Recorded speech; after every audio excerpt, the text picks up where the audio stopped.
When I was 9 years old, my mom asked me what I would want my house to look like. And I drew this fairy mushroom. And then she actually built it. I don't think I realized this was so unusual at the time, and maybe I still haven't, because I'm still designing houses. This is a 6-story bespoke home on the island of Bali. It's built almost entirely from bamboo. The living room overlooks the valley from the 4th floor. You enter the house by a bridge. It can get hot in the tropics, so we make big curving roofs to catch the breezes. But some rooms have tall windows to keep the air conditioning in and the bugs out. This room we left open. We made an air-conditioned tented bed. And one client wanted a TV room in the corner of her living room. Boxing off an area with tall walls just didn't feel right. So instead, we made this giant woven pod. Now, we do have all the necessary luxuries, like bathrooms. This one is a basket in the corner of the living room. And I gotta tell you, some people actually hesitate to use it. We have not quite figured out our acoustic insulation. So there are lots of things that we're still working on. But one thing I have learned is that bamboo will treat you well if you use it right. It's actually a wild grass. It grows on otherwise unproductive land, deep ravines, mountainsides. It lives off of rainwater, spring water, sunlight. And of the 1,450 species of bamboo that grow across the world, we use just 7 of them. That's my dad. He's the one who got me building with bamboo. And he is standing in a clump of Dendrocalamus asper niger that he planted just 7 years ago. Each year, it sends up a new generation of shoots.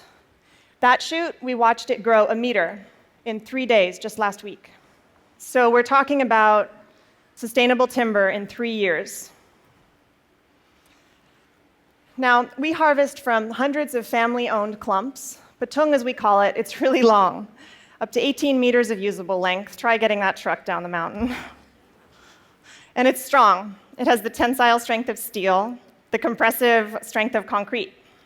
Slam 4 tons straight down on a pole, and it can take it. Because it's hollow, it's lightweight, light enough to be lifted by just a few men, or apparently, 1 woman.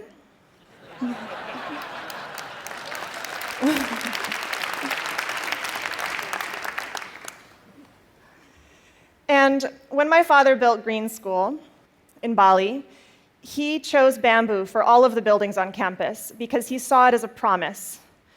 It's a promise to the kids. It's one sustainable material that they will not run out of.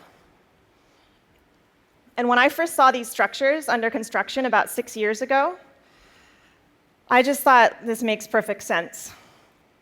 It is growing all around us. It's strong. It's elegant. It's earthquake resistant. Why hasn't this happened sooner, and what can we do with it next? Build something extraordinary out of it. Inspire people. Fortunately, Balinese culture fosters craftsmanship. It values the artisan. So combine those with the adventurous outliers from new generations of locally trained architects and designers and engineers. And always remember that you are designing for curving, tapering, hollow poles. No 2 poles alike, no straight lines, no 2x4s here. The tried and true, well-crafted formulas and vocabulary of architecture do not apply here. We have had to invent our own rules. We ask the bamboo what it's good at, what it wants to become. And what it says is, respect it, design for its strengths, protect it from water, and to make the most of its curves. So we design in real 3D, making scale structural models out of the same material that we'll later use to build the house. And bamboo model making, it's an art, as well as some hardcore engineering.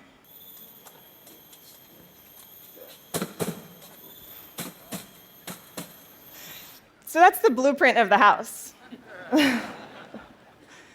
And we bring it to site, and with tiny rulers, we measure each pole can consider each curve, and we choose a piece of bamboo from the pile to replicate that house on site. When it comes down to the details, we consider everything.